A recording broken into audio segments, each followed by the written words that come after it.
धान काटते हैं, रुपाई करते हैं, गुड़ाई करते हैं, उसकी मक्का लगाते हैं, कुछ भी दुनिया का कोई काम, यहाँ तक कि चोरी भी कर रहे हैं तो कुछ न कुछ उसमें ये छिपा है कि चोरी कर लेंगे, कुछ धन आ जाएगा, इससे हमें सुख मिलेगा। हाँ या ना? हाँ।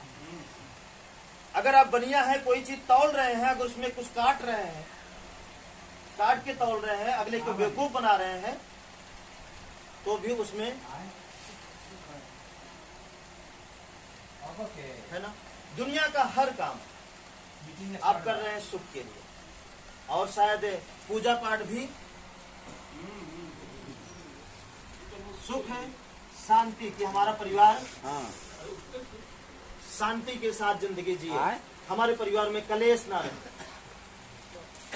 ऐसा ही, ठीक है। और अगला संतोष, बोलते हैं ना संतोषम परम सुखम, संतोष से बड़ा सुख नहीं है। तो सुख शांति संतोष के लिए ही दुनिया का हर काम हम आप सब कर रहे हैं। सुख है शांति संतोष के लिए भी आप इतना कीमती समय निकाल करके आप यहाँ आए।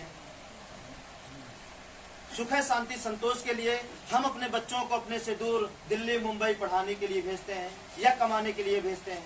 मकसद क्या होता है? सुख है शांति संतोष। अगर कर्मों के द्वारा सुख शांति संतोष हमें नहीं प्राप्त होता है तो हम दूसरा रास्ता अपनाते हैं, जैसे कि पूजा पाठ, जैसे कि कोई बाबा, जैसे कि कोई तांत्रिक कि चलिए इनका सहारा ले लिया जाए, जैसे कि कोई दान पुण्य का काम कर देते हैं सुख है शांति के लिए कि कुछ दान पुण्य करेंगे, हो सकता है उसके बदले में हमें सुख कुछ न कुछ मिले। हाँ या ना? कुछ जैसे भंडारा, कुछ जैसे मंदिर मस्जिद पे चढ़ावा। मकसद क्या होता है? सुख है शांति संतोष। अगर उससे भी हमें लाभ नहीं मिलता, उसके बावजूद भी हमारे जीवन में नर्क मचा है, नर्क मतलब है ना कि आज कुछ भी अच्छा नहीं हो रहा है, जो हम अपने दिमाग में सोच रहे हैं वो पूरा नहीं हो रहा है, उसके बावजूद भी, इतना करने के बावजूद भी, तो हम क्या करते हैं? एक अलग रास्ता चुनना पसंद कर लेते हैं कि चलिए इन सारे रास्तों में कुछ नहीं है, चलते हैं अब बेईमानी का रास्ता उठाएं। आज देखिए हर जुबान पे यही बैठ चुका है कि सच हमेशा मारा जाएगा, सच्चाई से रहोगे खाने के लिए मरोगे। हर जुबान पे ये बात हो चुकी है भाई, हमारे यूपी में हो चुकी है। अगर बिहार बचा है तो बहुत अच्छी बात, लेकिन हमारे यूपी में बड़े बड़े बुजुर्गों के पास बैठने के बाद भी यही शिक्षा मिलती है, बेटा अगर सच्चाई से रहोगे तो मार जरूर खाओ। हाँ ठीक है, बात समझिएगा। हमारे कहने का मतलब बेईमानी करते हैं, भाई भाई से झगड़ा करते हैं, ठीक है, एक दूसरे से जलन शुरू हो जाती है। क्यों? क्योंकि हमें ये नहीं मिल रहा है, फिर हम बेईमानी में सुख खोजना शुरू कर देते हैं, बेईमानी में सुख खोजना शुरू कर देते हैं। हाँ जो भी है, ठीक है। चोरी में हम सुख खोजना शुरू कर देते हैं, किसी को सताने में हम सुख खोजना शुरू कर देते हैं, किसी को नीचा दिखाने में हम सुख खोजना शुरू कर देते हैं, जबकि ये सब असत्य है। ये सारी चीजें जो आप कर रहे हैं ये आपके दिमाग में अपने आप से नहीं आई हैं, ये किसी के द्वारा आई है। चोरी करने का स्टाइल, चोरी करने की क्वालिटी अगर हमारे दिमाग में आई है तो किसी के द्वारा आई है, अपने आप से कभी नहीं आ सकती, किसी को देखने के बाद, ठीक है। अब देखिए हमें आपको करना क्या है। अगर इससे हमें आपको पूरा जीवन बचना है, ये सुख शांति संतोष हमारे जिंदगी में हमेशा बरकरार रहे, तो बहुत आसान काम करना है, बहुत ही आसान है। बस उस पर अगर आप गौर कर जाते हैं, थोड़ा सा ध्यान दे देते हैं, तो जिंदगी में कभी झगड़ा नहीं हो सकता। जिंदगी में आप किडनी, जैसे होता नहीं, किडनी खराब हो गई, फालिस हो गया, कैंसर हो गया, दिमाग खराब हो गया, बच्चा पागल हो गया, या अदर कोई अन्य बड़ी बीमारी, जो इस बीमारी के शिकार होते ही कि जैसे हम बेईमानी से 10 साल में कितना लाख रुपए इकट्ठा कर लेते हैं, 10 साल दुख नहीं आया और दबा के आप बेईमानी किए, 10 साल खूब जम के बेईमानी किए, और 10 साल बाद आपके बच्चे की किडनी खराब हो गई और 20 लाख रुपए डॉक्टर ले लिया, तो उस बेईमानी का 20% दे दिए ना जो कमाए हैं, और प्लस 10 ब्याज मिला के, और हंसते हुए, कोई नहीं लूटा आपको, फिर भी दे दिए।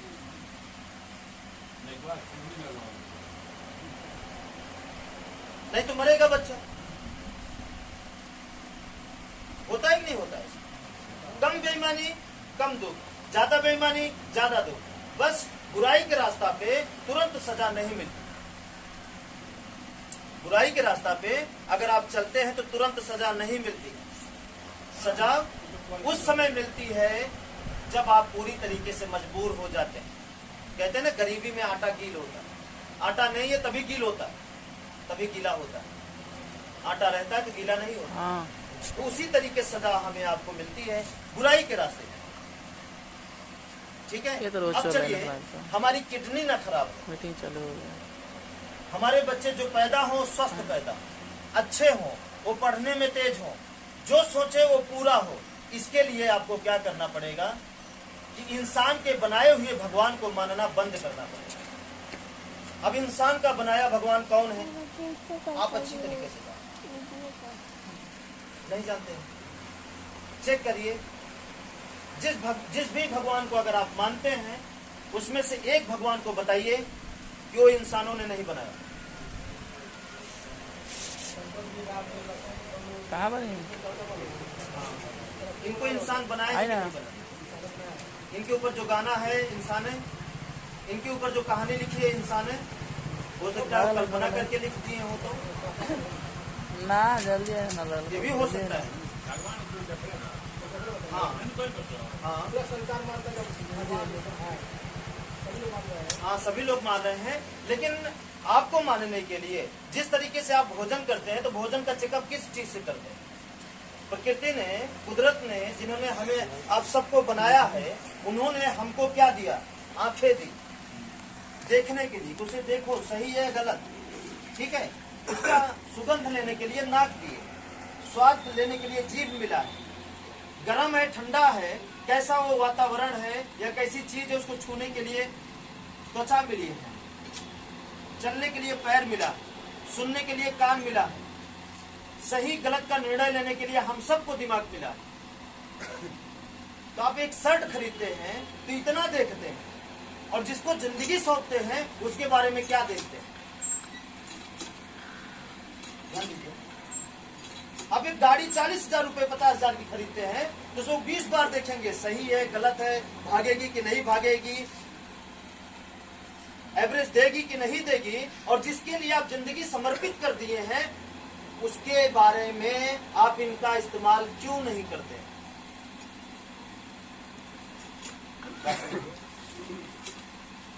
करना चाहिए हमें, आपको इस आंख का इस्तेमाल करना चाहिए कि जो हम देख रहे हैं क्या वाकई में वो सत्य है या असत्य हमारे द्वारा इंसानों ने बनाया। चेक करना चाहिए कि नहीं? अब भोजन करते हैं तो उसमें 20 नुस्खा निकालते हैं, ये नहीं ठीक है, ये ठीक है, ये नहीं ठीक है, ये ठीक है, जबकि कुछ समय के लिए वो पेट भरेगा। जिसके सहारे जिंदगी आप दांव लगाते हैं कि भगवान हमें रक्षा करना, हम आपके सहारे बिजनेस कर रहे हैं इतना बड़ा, हे भगवान हम आपके सहारे बच्चों की शादी कर रहे हैं, आपके सहारे हम ये खेती कर रहे हैं। क्या जो जिसके सहारे कर रहे हैं उसके बारे में इन अपनी इंद्रियों का प्रयोग करना चाहिए कि नहीं करना चाहिए? पंखा खरीदते हैं तो क्या हम आंख बंद करके खरीदते हैं? नहीं ना। जबकि इसमें चंद रुपए लग रहा है जो आपकी मानसिकता को खराब कर रहा है रात दिन, और उसके लिए हम क्या करते हैं? आंख बंद करके भरोसा कर लेते हैं। करते हैं कि नहीं? आंखें बंद करके कर रहे हैं, और पूरा समाज इसी तरह कर रहा है। तो बताइए दुख से कौन परेशान होगा? जब बिना देखे बिना सोचे अगर किसी चीज को हम खरीद रहे हैं तो बेचने वाला हमसे गद्दारी कर सकता है, बेईमानी हमसे कर सकता है। तो ठीक उसी तरीके से जिसे हम मान रहे हैं, जिनके द्वारा बताए गए अनुसार हम मान रहे हैं, उसे हमें चेक करना हमारा फर्ज बनता है कि नहीं बनता? करना चाहिए। अगर आंख बंद करके उनको मानना शुरू कर देंगे तो वही होगा जैसे कि हम बिना देखे अपनी गाड़ी खरीद ली। डुप्लीकेट इंजन लगा के दे सकता है, तो ठीक है, डुप्लीकेट भगवान को हम यही कहेंगे कि अपनी इंद्रियों का प्रयोग करिए, क्योंकि प्रकृति ने, कुदरत ने, जिन्होंने हम सबको बनाया, हम सबको एक दूसरे की अधीन होने के लिए नहीं, एक दूसरे का गुलाम होने के लिए नहीं। आज हो क्या रहा है कि हम किसी को गुलाम बना रहे हैं, कोई हमको गुलाम बनाया, और सभी पूरा समाज हमारा एक दूसरे का गुलाम बन के जिंदगी जी रहा है। समझने के लिए सबको दिमाग मिला है बराबर, सबको आंखें मिली हैं, सबको हाथ पैर मिला है। अब इन हाथों का इस्तेमाल चाहे चोरी करने में करें, चाहे अच्छे कर्म को करने में करें, वो हमारी मर्जी। और इन सबका ड्राइवर, सबका मालिक कौन? एक है, ये हमारा दिमाग। आपका दिमाग ही आपका मालिक है। इस बात को नहीं मानते आप। बिना दिमाग के आदेश से आपकी शरीर कुछ नहीं कर सकते। अब मालिक को अगर सही बनाए हैं तो शरीर सही रहेगी, मालिक गड़बड़ तो शरीर गड़बड़। जिस कंपनी का मालिक गड़बड़, वर्कर गड़बड़ हो जाएंगे कि नहीं हो जाएंगे? ठीक है। अब इस मालिक को हम बेच दिए हैं कहाँ? हमारा पूरा समाज बेच दिया इस मालिक को। मालिक हमारा बिक चुका है। बेचने वाला कौन? हम ही आप। कहाँ बेचे हैं? किसी न किसी के धर्म में नहीं बेचे हैं, आया ना? बेचे हैं ना? बुरा तो नहीं मान रहे इस बात को। बात समझने की है। समझदारी ही आपकी जिंदगी की नैया पार कर सकती है, बाकी और कोई नहीं है। और सही सलामत, बिना डूबे हुए, बिना उलझे हुए, बिना भटके हुए आपकी जीवन का यात्रा बहुत सफल बीत सकती है। लेकिन समझदारी से जिंदगी जिएंगे तो। और समझदारी से जीने का एक ही तरीका है, इसके साथ जिंदगी जीने का एक ही तरीका है कि हमें आपको पाखंड को मानना बंद करके उसे मानना है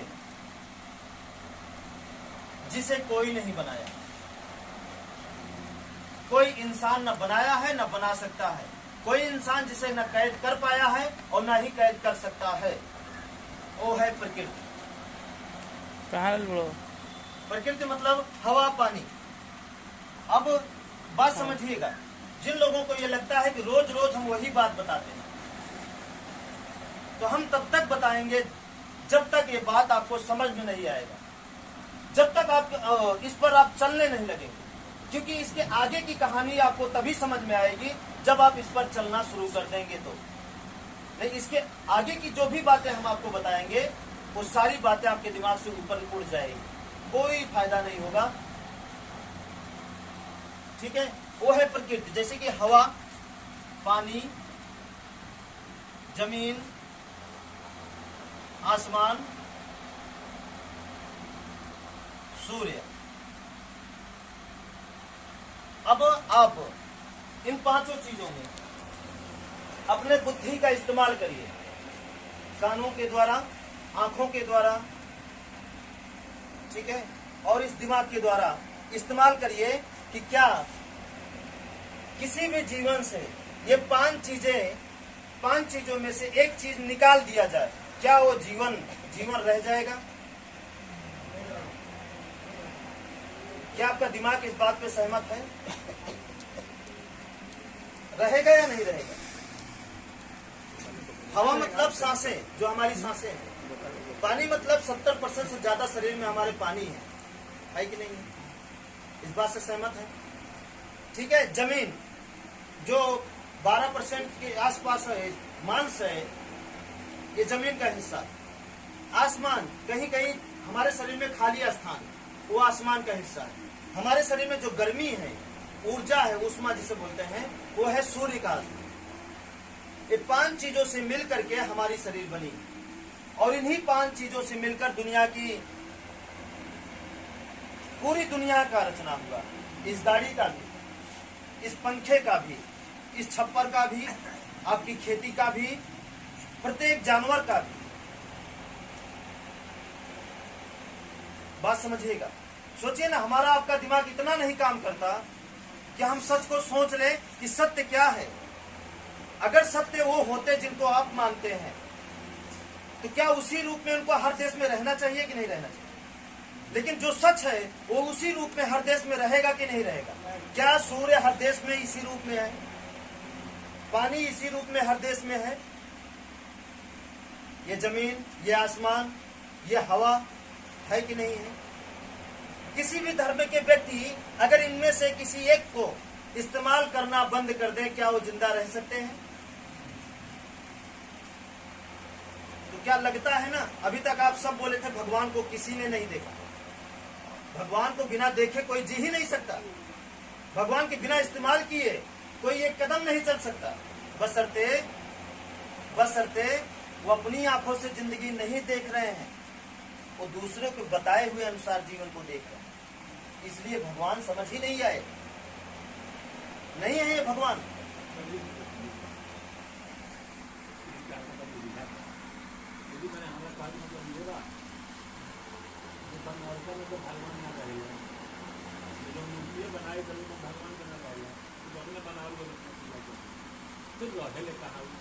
कौन ये क्या है? ये क्या है? 5 चीज, एक मिनट, ये क्या है इसकी बात बताइए। ये 5 है ना, 5 में जहाँ पे ऊर्जा जाएगी वही एक हो जाता है, वही जीव का निर्माण हो जाता है। हाँ, वही ईश्वर। बात समझ रहे हैं? जैसे 5 फेस की मोटर ले लीजिए। मोटर देखे हैं? एक मिनट पहले अभी आप नहीं समझ में आएगा तो ये सवाल नहीं करेंगे। ये 5 चीजों का कनेक्शन, ये मोटर है, ये 5 तार से चलने वाला है। जब तक ये 5 तार इकट्ठा इसमें जाएगा नहीं, ये मोटर चल नहीं सकती। एक भी शॉर्ट हो गया कहीं से, ये चल नहीं सकती। उसी तरीके से 5 कनेक्शन अगर हमारे शरीर में नहीं आएगा तो ये शरीर चलने वाली नहीं है। तो यही मेन है, ठीक है। अब इसको कौन बनाया है? सवाल इस बात का है, इसको कौन बनाया है? तो इसको बनाने की खोज अच्छे मर चुके करते कोई साबित नहीं कर पाया, तो हमें क्या फायदा उसको खोजने में मरने का। हमारे बाप को जिसने बनाया, हम अपने बाप को जाने। अब हमारे बाप को किसने बनाया, हमारे बाप जाने, जाके खोजे हो। भाई गन्ना मिल रहा है इन्हीं 5 की बदौलत, जीवन मिल रहा है इन्हीं 5 की बदौलत, कपड़ा मिला इन्हीं 5 की बदौलत, रोग मिला इन्हीं 5 की बदौलत, सुखी हुई है इन्हीं 5 की बदौलत। हम तो डायरेक्ट इन्हीं को माने। अब इनकी गर्ज हो, बताइए सारे जहां को ये चला रहे हैं, तो ये खोजे जाके ना इनको कौन बनाया, है ना? इनको कौन बनाया, ये खोजे जाके। अगर हमें यही लगता है कि अगर ये सत्य होता तो कहीं न कहीं मिलते थे। सबने कल्पना की, साबित कोई नहीं। प्रलय आई तो यही लेकर आए, शांति आई तो यही लेकर आए, फसल नाश हुई, खराब हुई तो यही नाश किए हैं, और फसल अच्छी हुई तो इन्हीं का योगदान। ध्यान दीजिए, अब भगवान उसी तरह है जिस तरीके से ये पेन, आप सब ध्यान दीजिएगा, जिस तरीके से ये पेन पानी वाला गिलास चला है, इस मिट्टी में हम मिला दें, आपको बोल रहे हैं कि इस मिट्टी में इस पेन को मिला रहे हैं, और पेन को मिलाए ना, इस पेन को निकाल के जेब में रख ले, आपको नजरअंदाज करके, और आप देखे हैं मिलते हुए इस पेन को, ठीक है। अब आपसे बोले कि पेन खोजिए, है पेन उसमें खोजिए, है पेन उसमें खोजिए, पेन हमारे जेब में है, अब खोजते रहिए, मर जाएंगे खोज खोज के नहीं मिलेगा, जब होगा तो मिलेगा। उसी तरह दुनिया में भगवान है, मर जाएंगे खोज खोज के मिलेगा नहीं, क्योंकि होगा तब मिलेगा। मानते हैं भगवान चोर से डरते हैं, बेईमान से डरते हैं, हर, है ना, जो कत्ल करते हैं उनसे डरते हैं, लेकिन जो उनकी रातों दिन पूजा कर रहे हैं, उनके लिए रातों दिन व्रत रख रहे हैं, जो हमेशा उनके लिए हर समय सही उतर रहे हैं, चढ़ावा भी बराबर चढ़ा रहे हैं, ऐसा तो नहीं है संसार में कोई एक तो होगा ना जो दिल से उनको मानता होगा, जो दिल से इस पेन को ढूंढता होगा, तो वो पेन उनको मिलनी चाहिए कि नहीं मिलनी चाहिए? मिलनी चाहिए। जब हो तब मिले, जब नहीं है तो मिलेगा कहां से? और जो है वो हमें दिख ही नहीं रहा है, ठीक है। हाँ, तो सबके अंदर क्या है? यही 5 चीजें हैं। इसमें से अगर एक भी चीज कम कर दिया जाए, उसके बावजूद भी शरीर बोले और चले, तो हम समझ लेंगे कि इनका भी बात कोई है, नहीं तो हम यही कहेंगे यही सबके बाप। और ये प्रक्रिया किसी एक इंसान में नहीं, किसी पेड़ पौधे में देख लीजिए, इसका कनेक्शन काट दीजिए एक पेड़ से कि वो जमीन से ना टच रहे, हवा वो ना पाए, फिर भी वो हरा रहे, और चारों तरफ उसमें भगवान की मूर्तियां वगैरह वगैरह लगा दीजिए, फिर भी वो हरा रहे, तो मान लेंगे। उससे पहले ये हमारा जो दिमाग है ये मानने को तैयार है, क्योंकि हम जो दिखता है वही समझ में आता है, जो नहीं दिखता वो नहीं समझ में आता। जैसे अभी बताए ना कि बाइक गए हैं एजेंसी खरीदने तो देख कर लेंगे, तो अपना अगर दिल दे रहे हैं किसी को तो देख कर देंगे।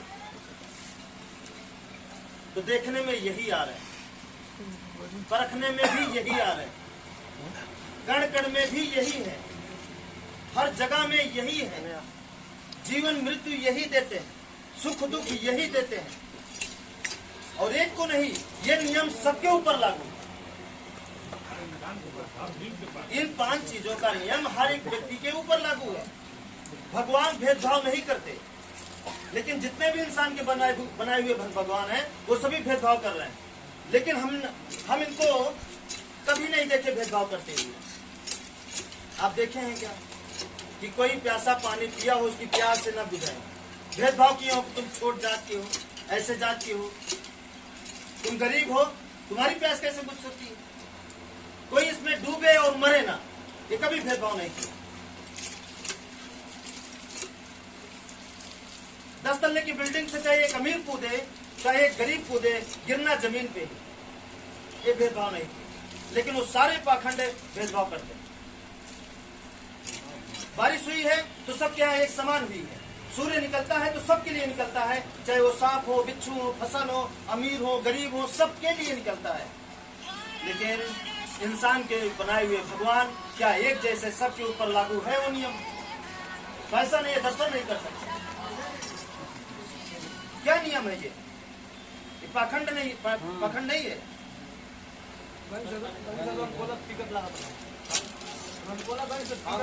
अब बताइए कितना रुपए आप इनके लिए लगाए हैं? इनके बिना एक पल आप जिंदा नहीं रह सकते हैं। आप हमेशा 24 घंटे में पता नहीं कितनी बार सांसें लेते हैं, लेकिन इस सांस के लिए आप कितना लगाए, कितना रुपया? सोचिए, अगर एक पल ये रुक जाए तो आप चल नहीं सकते। तो हम आपसे हाथ जोड़ के विनती करेंगे इस बात के लिए कि ईश्वर को मानना मतलब खोजना बंद करिए और सही ईश्वर को खोजिए, जो आपका स्वर चला रहा है, यही ईश्वर। स्वर बंद, ईश्वर खत्म, आपके लिए खत्म हो जाए नहीं होगी।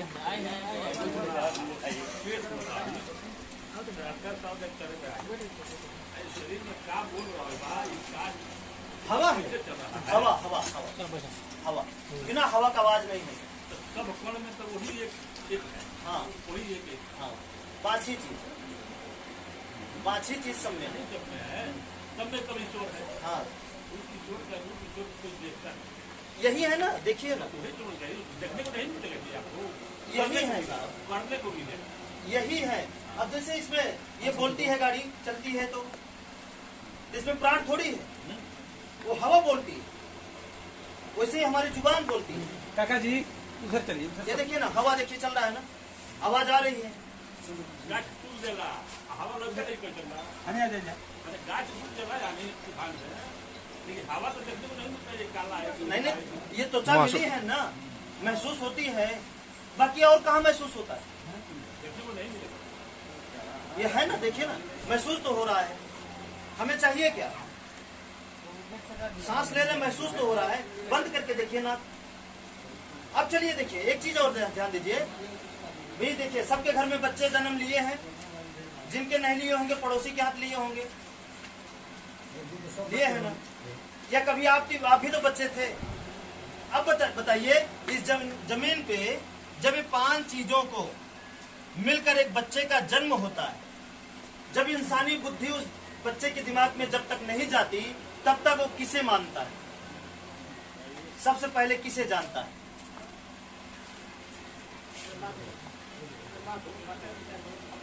माँ से भी पहले।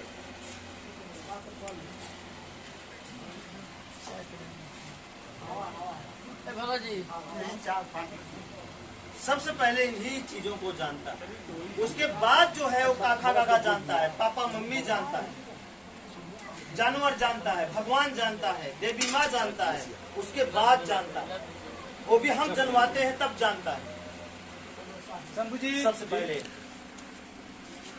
अब देखिए संसार के, चलिए एक में इंसान है जो भगवान की कल्पना कर करके डिजाइन बना दिए हैं, इंसान को छोड़ दीजिए, बाकी ऐसा कौन सा जीव जंतु पशु पक्षी जो इनको ना जानते हो?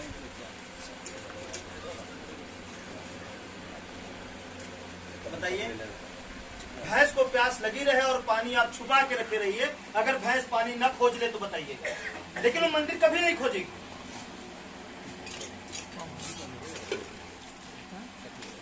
भैंस को ठंडी लगती रहे और उसको खोल दीजिए, बांधिए मत, और देखिए जहां धूप लगेगी वहीं जाके रुकेगी। धूप लगती है वो वहीं रुकेगी जहां छांव रहेगा। वो कैसे जान ली? किस किताब में पढ़ी हो? तो भगवान तो वही है ना कि उनकी खोज करने की जरूरत नहीं हो, आपके पास खुद है। और आपके पास क्या है? यही 5 चीजें। भगवान वही है जिसको कोई कैद ना कर सके, यही बोला गया है ना हर जगह। भगवान किसी के बस में नहीं है। बताइए किसके बस में? हवा किसके बस में? पानी किसके बस में? क्या ये पानी प्रलय में मंदिर को गिराई है कभी कि नहीं? गिराया है, गिरा दिया। क्या पानी से ताकतवर है धरती पे कुछ और है? या इन 5 चीजों से ज्यादा ताकतवर कोई और है? कुछ नहीं है। देखिए ना, अपनी आंखों से देखिए, नजरें उठा के देखिए, समझ कर देखिए क्या है। कण कण में कौन है? कहते नहीं कि उनके बिना एक पत्ता हिल नहीं सकता। बताइए वो कौन है इनके अलावा? यही तो है, इनके बिना, इनके इजाजत के बिना एक पत्ता हिल नहीं सकता। हिल सकता है? दिखा दीजिए हिला, इनके इजाजत के। तो सत्य को पहचानिए,